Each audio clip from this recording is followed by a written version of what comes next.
الخاص إذا كان الانضمام كانضمام الصورة إلى المادة يلزم الدور صراحة، فإن الصورة بنفس طبيعتها كما تفيد الوجود الخاص للمادة تفيد وجود الطبيعة لها، فطبيعة الوجود المأخوذة في الوجود الخاص للماهية إذا كانت علة للوجود المطلق للماهية يلزم الدور صراحة، ولا يعقل تحقق الجعل المؤلف إلا على طريق الانضمام، فإن الطبيعة المأخوذة مع الوجود حينئذ تكون موجودة في الخارج قابلة لأن تكون أثرا للجعل المؤلف كما قررنا. وإذا بطل شق الانضمام أيضا بطل الجعل المؤلف، فإن الوجود حينئذ يكون أمرا انتزاعيا منشأ انتزاعه ومنبعه نفس الماهية، فالوجود لم يكن ثمرة وأثرا للجائل بالذات كما قررنا سابقا. وقذا الاتصاف به فإنه أيضا أمر اعتباري منشأ انتزاعه نفس الماهية من حيث هي، فإن الانتزاع لا يتوقف على لحوق حيثية أخرى كالاستناد إلى الجائل وغيره، فإنها لو كانت غيرها لكانت هي الوجود حقيقة فيجري الكلام فيه، فحينئذ لم يكن قابلا للاستناد إلى الجائل وأثرا له بالذات إلا الماهية من حيث هي، أعني نفس الماهية بلا اعتبار حيثية أخرى، وهذا هو الجعل البسيط فهو الحق كما ذكره المصنف.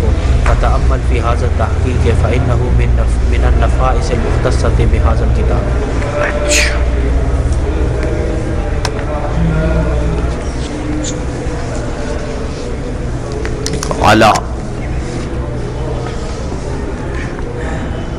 علا سے یہ جو سوال پہلے ہو گیا نا کہ ممکن ہے کہ وجود خاص اور تشخص خاص کا انضمام ماہیت کے ساتھ ہو، اور کیسا ہو؟ جیسے صورت کا انضمام ہے حیولہ کے ساتھ۔ یہ سوال ہوا تھا نا، تو اس کا ایک جواب تو دے دیا، ایک جواب تو وہ جواب جو ہے وہ تشخص میں چلا دیا نا، تشخص میں چلا دیا۔ اب وجود خاص میں چلاتا ہے، کہتے ہیں اگر وجود خاص منظم ہو جائے، فرض کیا جائے کہ یہ ماہیت کے منظمات میں سے ہے، ماہیت کے ساتھ امر منظم ہے، اور اس کا انضمام ایسا ہے جیسے صورت کا انضمام ہے مادے کے ساتھ، کہتے ہیں اگر یہ مان لیا جائے تو یہاں تو بالکل اس کا بطلان اظہر ہے، کیونکہ صراحتاً دور لازم ہے، صراحتاً کہ دیکھو پہلے سمجھو کہ صورت منظم ہے مادے کے ساتھ، ٹھیک ہے، لیکن وہاں یہ بات ہے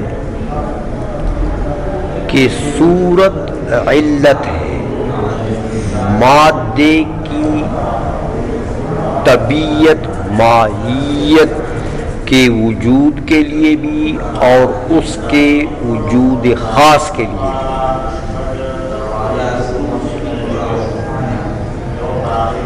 سمجھ آ گئی ہے؟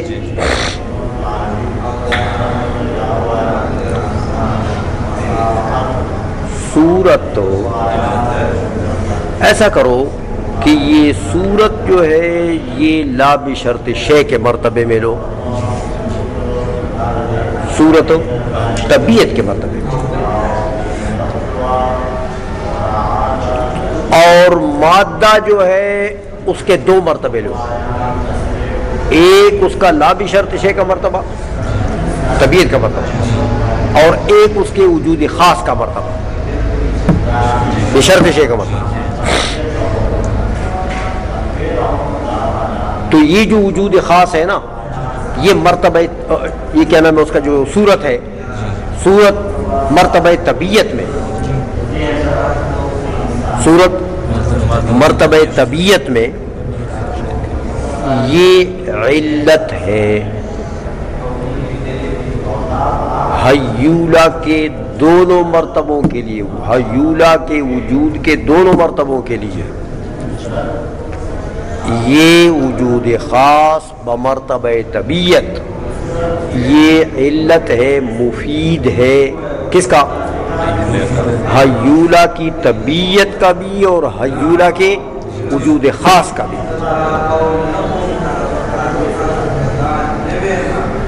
سمجھ میں آ گئی ہے؟ تو اس کی طبیعت، وجود خاص کی طبیعت حیولہ کی طبیعت کے لیے علت ہے، اس کا مفید ہے. صورت کی طبیعت حیولہ کے وجود خاص کے لیے بھی علت ہے، اس کا مفید ہے. یہ سمجھ آ گئی ہے؟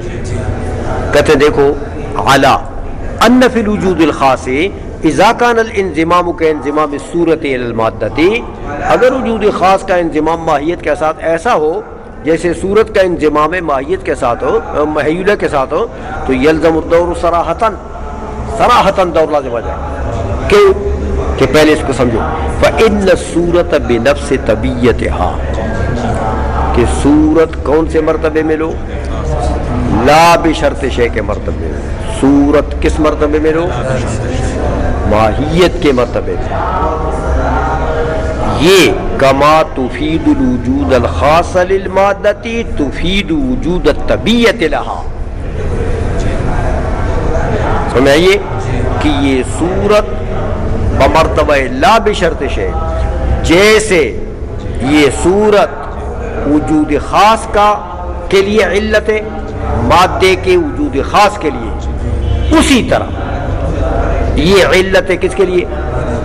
مادے کی طبیعت کے لیے. تو صورت بمرتبہ طبیعت علت ہے دونوں کے لیے، حیولہ کی طبیعت کے وجود کے لیے بھی اور حیولہ کے وجود خاص کے لیے بھی. اتنی بات سمجھ لیے بس. اب اگر دیکھو، اب اپنے مقصد میں آ جاؤ. یہ تو مشبہ بھی تھا نا، اب اپنے مقصد میں آ جاؤ کہ اگر وجود خاص کا انضمام ماہیت کے ساتھ ایسا ہو جیسے یہ ہے، تو اس کا مطلب کیا ہوگا؟ مطلب یہ ہوگا کہ وجود بمرتبہ طبیعت، وجود بمنزلہ صورت ہو جائے گا نا. تو وجود بمرتبہ طبیعت یہ مفید ہوگا، علت ہوگا، علت ہوگا ماہیت کے وجود خاص کے لیے بھی اور ماہیت کے لیے بھی.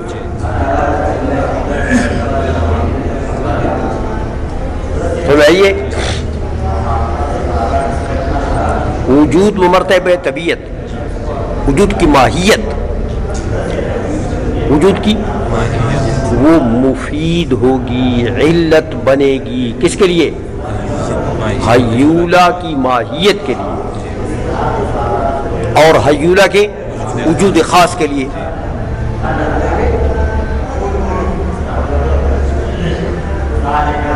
تو وجود بمرتبہ طبیعت علت بنی، وجود بمرتبہ طبیعت علت بنی، اور ماہیت، ماہیت وہ جو ماہیت ہے وہ ماہیت بمرتبہ طبیعت کیا بنی؟ معلول. تو وجود بمرتبہ طبیعت کیا چیز ہے؟ طبیعت، ماہیت.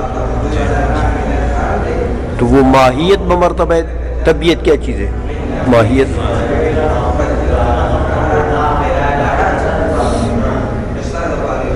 تو علیت شے لنفسی لازم آ گئی کہ نہیں؟ ماہیت ماہیت کے لیے علت بنی.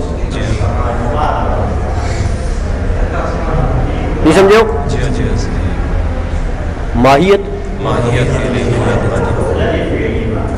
تو علیت شے لنفسی لازم نہیں. تو یہاں تو صراحتاً دور آ گیا. علت مقدم ہوتی ہے، معلول مؤخر و تقدم شیء علی نفسی لازم آ گیا. پیرا نہیں سمجھے ہو؟ پیر کا ماتھا بتا رہا ہے کہ یہ نہیں سمجھا ہے. ہاں دیکھو، ایک اگر وجود کا انضمام ماہیت کے ساتھ ایسا ہو جیسے صورت کا انضمام ہے حیولہ کے ساتھ، تو وہاں کیسا انضمام ہے؟ وہاں صورت بمرتبہ طبیعت، یعنی طبیعت صورت، ماہیت صورت، علت ہے کس کے لیے؟ حیولہ کی ماہیت کے لیے بھی اور حیولہ کے وجود خاص کے لیے بھی. سمجھ میں آ گئی ہے؟ وہاں تو یہ قصہ ہے. تو یہ وجود اور ماہیت میں اگر یہی قصہ ہو تو پھر کیا ہوگا؟ وجود جو ہے اس کی ماہیت علت ہوگی کس کے لیے؟ ماہیت کے لیے اور ماہیت کے وجود خاص کے لیے. تو وجود کی ماہیت کیا چیز ہے؟ ماہیت. علت بنی کس کے لیے؟ ماہیت کے لیے. حیولہ چھوڑو یار، ادھر ماہیت کی بات ہے. وہ مشبہ بھی مشبہ نہ ملاؤ نا آپس میں. وجود کی ماہیت علت بنی ہے کس کے لیے؟ ماہیت کے لیے. تو وجود کی ماہیت کیا چیز ہے؟ ماہیت. تو وہ ماہیت کیا ہے؟ وہ معلول. وہ کیا چیز ہے؟ وہ ماہیت. تو صراحتاً چیز اپنے آپ کے لیے علت بنی کہ نہ بنی؟ تو علت مقدم ہوتی ہے، معلول مؤخر ہوتا ہے. تو تقدم شیء علی نفسی لازم آ جائے گا. تو یہ دور ہے. نہیں سمجھو؟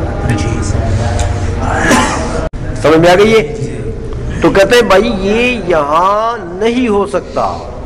جس طرح صورت کا انضمام ہے حیولہ کے ساتھ ہو، ویسا انضمام وجود کا ماہیت کے ساتھ نہیں ہو سکتا، ورنہ صراحتاً دور لازم آتا ہے.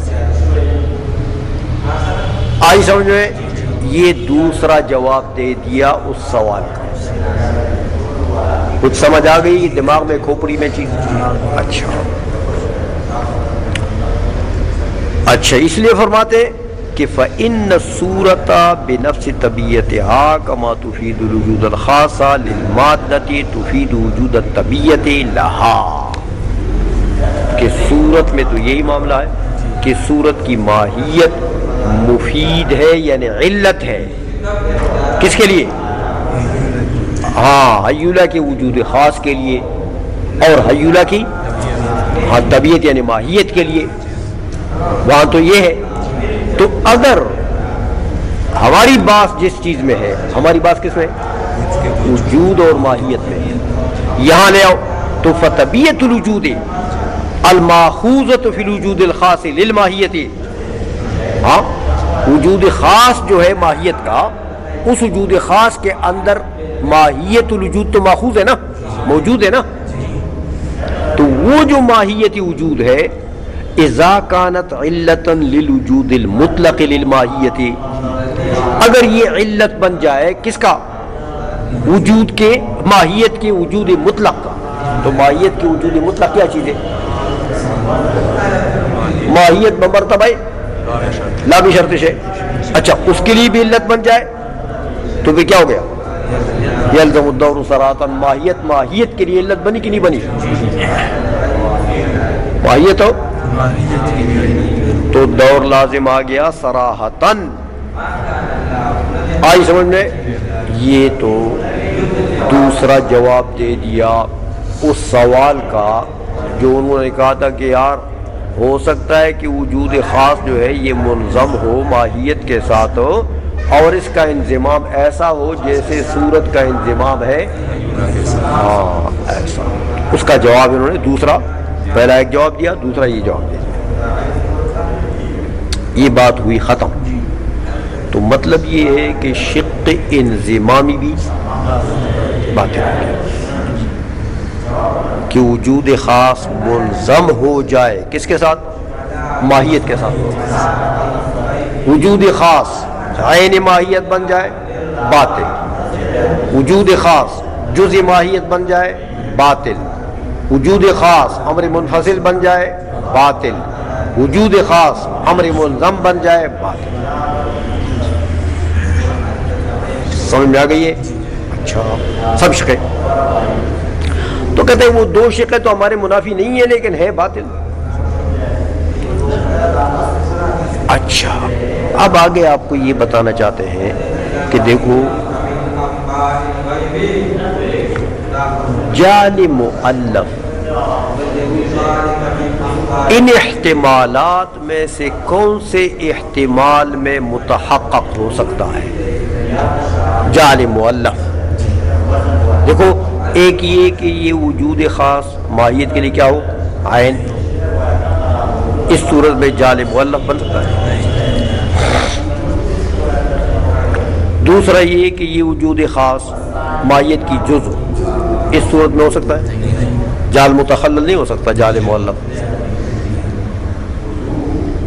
تیسرا یہ کہ یہ وجود خاص منفصل ہو وہ تو ویسے باطل ہے. کئی دلائل دی اس کے بدلا کے لیکن پھر بھی کہتے ہیں ہمارے لیے مضر نہیں ہے. تقریب گزر گئی ہے وہ بھی باطل. چوتھا کیا تھا کہ یہ وجود خاص ماہیت کے ساتھ ہو امر منظم ہو تو اس منظم کو بھی باطل کرتے ہیں. اب کہتے ہیں دیکھو وَلَا يُعْقَلُ تَحَقُّقُ الْجَعْلِ الْمُؤَلَّفِ إِلَّا عَلَى طَرِيقِ الْإِنْضِمَامِ.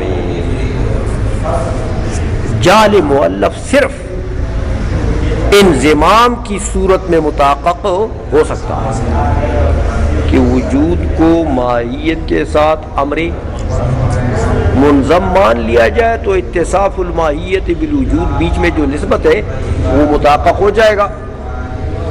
منظم اور منظم الیہ کے درمیان میں نسبت ہوتی ہے نا تو تین چیزیں ہو جائیں گی. ایک وجود ماہیت ایک وہ اتصاف تو جعل مؤلف بن سکتا ہے صورت میں. فإن الطبيعة المأخوذة مع الوجود حينئذ تكون موجودة في الخارج قابلة لأن تكون أثرا للجعل المؤلف كما قررنا. کیونکہ اس صورت میں ماہیت جو ہے وہ کیا ہوگی؟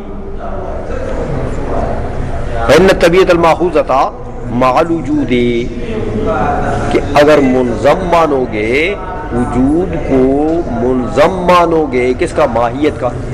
تو ماہیت منضمرے ہو جائے گی نا تو وہ جو ماہیت ہے بصورت انضمام وہ جو ماہیت ہے وہ کیا ہوگی؟ ہاں وہ موجودتاً فی الخارج وہ بغیر اعتبار معتبر کے موجود ہے. وہ جو ماہیت ہے وجود اس کے ساتھ منظم ہے نا تو ماہیت کیا ہے؟ منظم الیہ. تو وہ منظم الیہ جو ہے وہ موجود خارجی ہے یعنی اس کے وجود میں اعتبار معتبر کو دخل نہیں.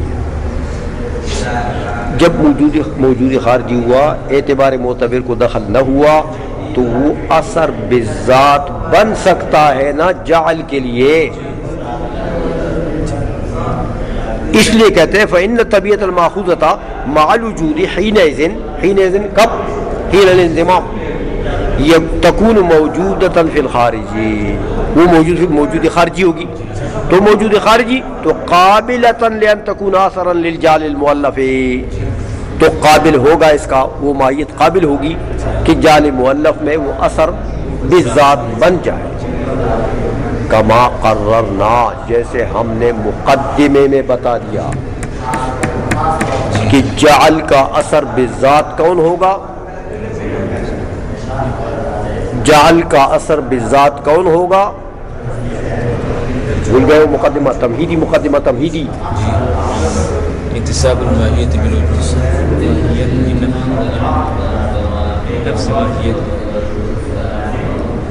مقدمہ تمہیدی. ہاں ہاں بولو بولو بولو.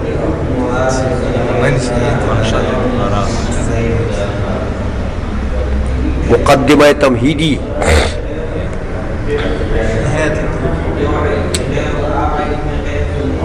یار اتنا حافظ ہے تم لوگوں سب کا. مقدمہ تمہیدی میں یہ بتا دیا تھا کہ اثر بذات جعل کی وہ چیز ہوگی جس کا وجود اعتبار معتبر پر موقوف نہ ہو، جس کا وجود نفس الامری ہو.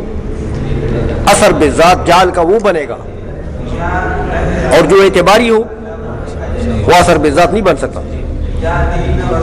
جس کا وجود اعتبار معتبر پر موقوف ہو وہ جعل کے لیے اثر بذات ہو نہیں بن سکتا. تو یہاں اب جب وجود کو تم منظم مانو گے ماہیت کیسی، تو ایک ماہیت ایسی چیز نکل آئی ہے اس میں کہ اس کا وجود کیا ہے؟ نفس الامری، اعتبار معتبر پر موقوف نہیں ہے، تو لہذا وہی اثر بالذات بن سکتا ہے اس قانون کے مطابق. کما قررنا، یہ مطلب ہے. اچھا اب جب ایسا نہ ہوا، جب ایسا کیا مطلب؟ یعنی وجود امر منظم نہ ہوا، اس کو تو باطل کر دیا، اس کا تو بیغار کر دیا. تو کہتے ہیں وہ اذا بطل شق الانضمام ایزن، جب جعل مؤلف کا تحقق تو صرف انضمام کی شکل میں ہو سکتا تھا، انضمام کی شکل میں، اور وہ شق انضمام باطل ہو گیا دوسروں کی طرح، تو بطل الجعل المؤلف، تو جعل مؤلف بھی باطل ہو گیا. آئی سمجھ میں؟ اچھا فإن الوجود حينئذ يكون أمرا انتزاعيا منشأ انتزاعه ومنبعه نفس الماهية.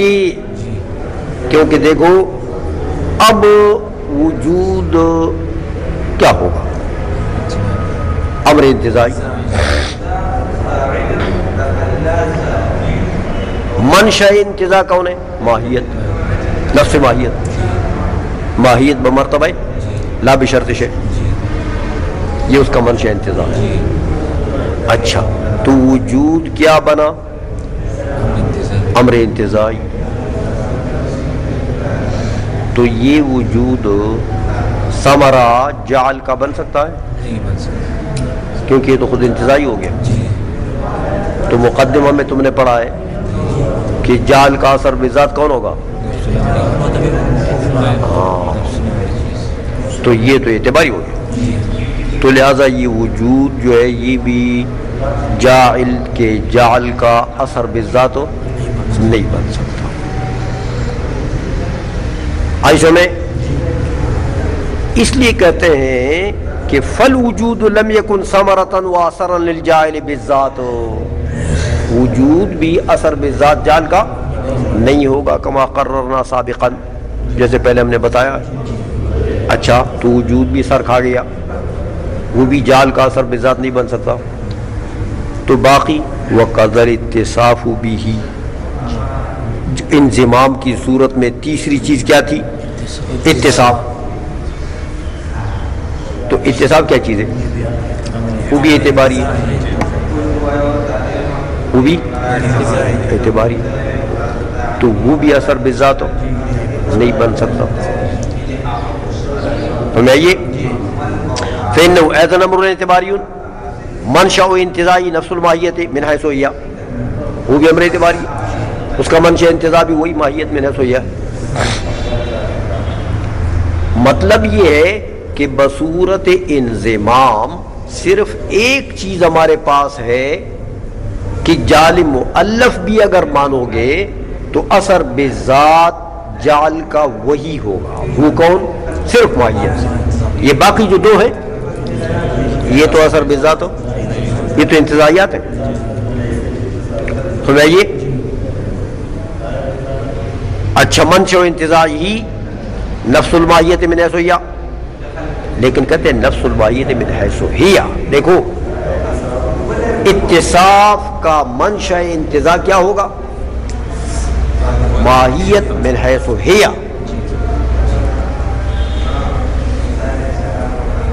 لا ماہیت بمرتبہ بشرط شے، ماہیت کے ساتھ کوئی اور شرط لگا دو نہیں، پھر منشأ انتزاع نہیں بنے گا اتصاف کے لیے۔ فرض کرو تم یہ کہو کہ یار ماہیت من حیث الانتزاع من حیث الجعل، ماہیت من حیث الجعل، من حیث انه اثر للجعل بالذات، یہ لگا دو ساتھ، کہتا نہیں، کیونکہ منشأ انتزاع جو ہے، سمجھو ذرا، منشأ انتزاع جو ہے اس کا وجود مقدم ہوتا ہے انتزاعی سے۔ کس سے؟ انتزاعی سے۔ سمجھ میں آئیے؟ تو یہ اثر جعل کا بنا دینا کسی چیز کو، ہاں، من حیث انه اثر للجعل بالذات یا من حیث انه مجعول، یہ جو چیز ہے یہ انتزاعی ہے کہ نہیں؟ یہ حیثیت، یہ حیثیت کیا ہے؟ انتزاعی ہے۔ تو ماہیت پہلے ہوگی، یہ حیثیت بعد میں ہوگی، یہ حیثیت ہو۔ تو یہ تو گویا کہ جب انتزاعی ہے تو اس کا معنی یہ کہ اعتباری ہے، یہ استناد الجعل، ہاں، یہ کیا ہے؟ اعتباری ہے۔ تو اگر یہ اعتباری لگا کر ماہیت کے ساتھ ہو، مجموعے کو منشأ انتزاع بناتے ہو، تو وہ تو مجموعہ اعتباری ہو گیا۔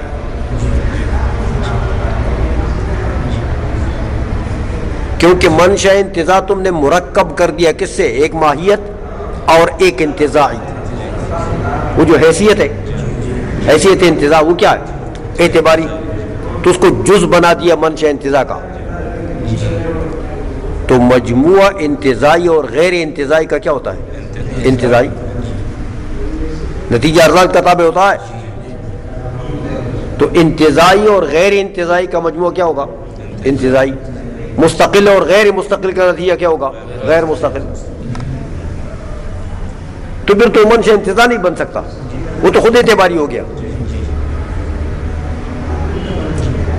سمجھ میں آ گئی ہے؟ لہذا منشأ انتزاع نفس ماہیت ہوگی، کوئی حیثیت اس کے ساتھ نہیں ہوگی، جب جا کے وہ مستقل ہوگا اور وہ اثر بالذات جعل کا بن سکے گا۔ سمجھ میں آ گئی ہے؟ اچھا،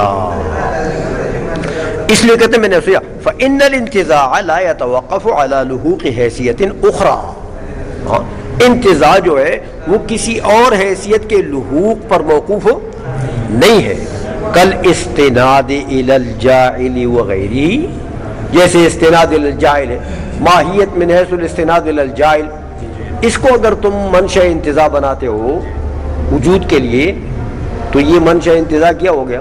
مرکب، کس سے؟ غیر مستقل اور مستقل سے، تو کیا ہوگا نتیجہ؟ غیر مستقل۔ تو یہ منشأ انتزاع بن سکے گا؟ یہ اثر بذات بن سکے گا؟ آئی سمجھ میں؟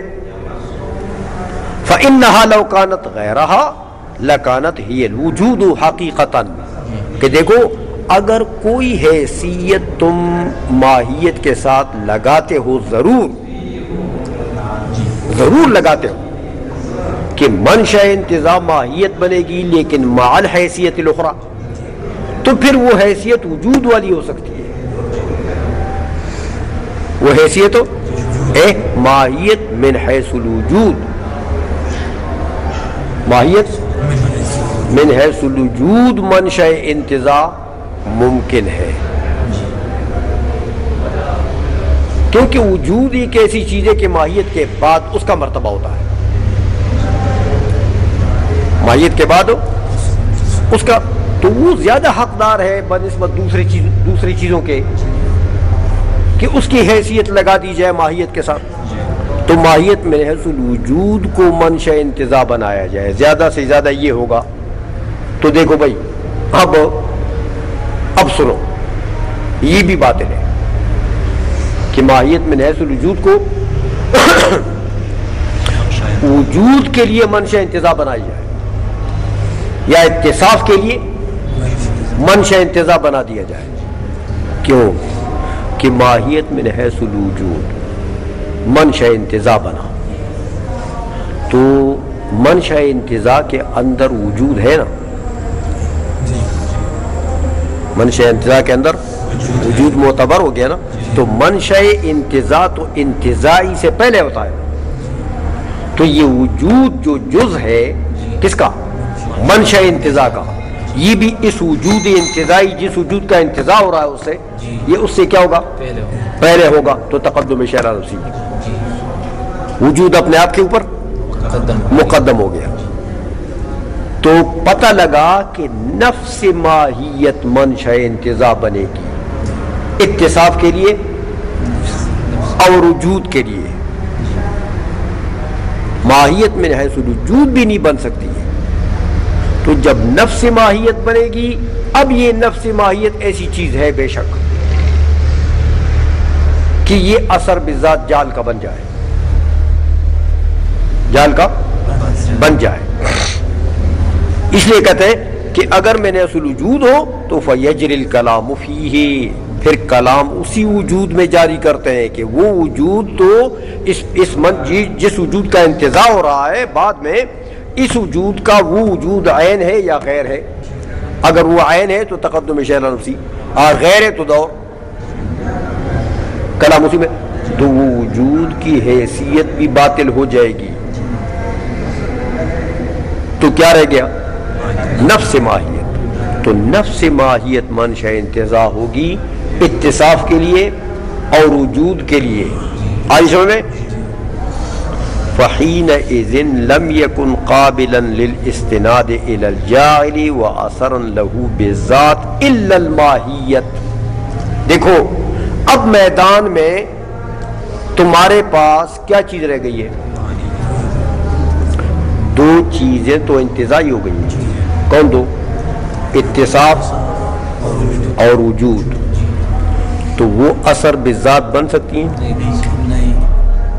اگر شق انضمامی کو بھی فرض کیا جائے باطل ہے، لیکن چلو بفرض محال فرض کر لو کہ وجود منظم ہے، تو وجود جب منظم ہوگا تو آپ کے پاس تین چیزیں ہوں گی، اتصاف، وجود، ماہیت۔ تو یہ وجود اور یہ اتصاف یہ دونوں تو انتزاعی ہیں، یہ تو اثر بذات بن نہیں سکتی ہے۔ تو کیا چیز میدان میں رہ گئی؟ تو جب ایک ماہیت اثر بذات جعل کا ہو، یہ جعل مؤلف ہے کہ وسیط ہے؟ عائشہ میں اس لیے کہتے ہیں کہ فَحِينَئِذٍ لَمْ يَكُنْ قَابِلًا لِلْإِسْتِنَادِ إِلَى الْجَاعِلِ وَأَثَرًا لَهُ بِالذَّاتِ إِلَّا الْمَاهِيَّةُ۔ اب کیا ہمارے پاس کیا چیز بچی جو اثر بذات بن سکے ماہیت جعل کے لیے؟ وہ کیا چیز بچی ہے؟ صرف ماہیت۔ من حیث ہی اعنی نفس الماہیت بلا اعتبار حیثیت اخری، نفس ماہیت رہ گئی۔ اور یہ جو نفس ماہیت بچی ہے، ہاں، وَهَذَا هُوَ الْجَعْلُ وَالْحَقُّ۔ تو فتویٰ ڈگری دے دی آخر میں کہ یہی حق ہے۔ سمجھ میں آ گئی ہے؟ یہ جعل بسیط نکلا۔ تو اگر تم نے شق انضمامی کو باوجود اس کے کہ وہ باطل ہے اور اس کو فرض کر لو تو پھر بھی جعل بسیط نکلتا ہے، پھر بھی لہذا جعل بسیط حق ہے۔ کما ذکرہ المصنف، کہتے مصنف نے بھی منہیہ میں، دیکھو وہ منہیہ گزرا ہے جعل الکلیات والجزیات کے اوپر، جو منہیہ میں کہا تھا تو اس نے بھی یہی کہا تھا نا، فتأمل، وہ تو دور رہ گیا لیکن کہتے ہیں اس تمہارا حافظہ تو کام نہیں کرتا نا، کل کا سبق بھی یاد نہیں ہوتا، لیکن ذرا پیچھے چلے جاؤ گے. فتأمل فی ھذا التحقیق، یہ جو جال کی تحقیق میں نے کر دی ہے اس کو ذرا غور سے پڑھو اور اس کو یاد رکھو. فإنہ من النفائس المختصۃ بہذا الکتاب، کہ یہ وہ نفیس موتی ہیں، ہاں وہ عمدہ قیمتی موتیاں ہیں کہ یہ آپ کو دوسری کتاب میں نہیں ملیں گی. یہ ملا حسن کی خصوصیات میں سے ہے یہ جال، اور واقعی ایسا اتنی تفصیل کے ساتھ جال کی بات یہ اور کسی کتاب میں نہیں ہے. تو بات ملا حسن کی ٹھیک ہے، یہ اس کی اس کتاب کی خصوصیات میں سے ہو گیا.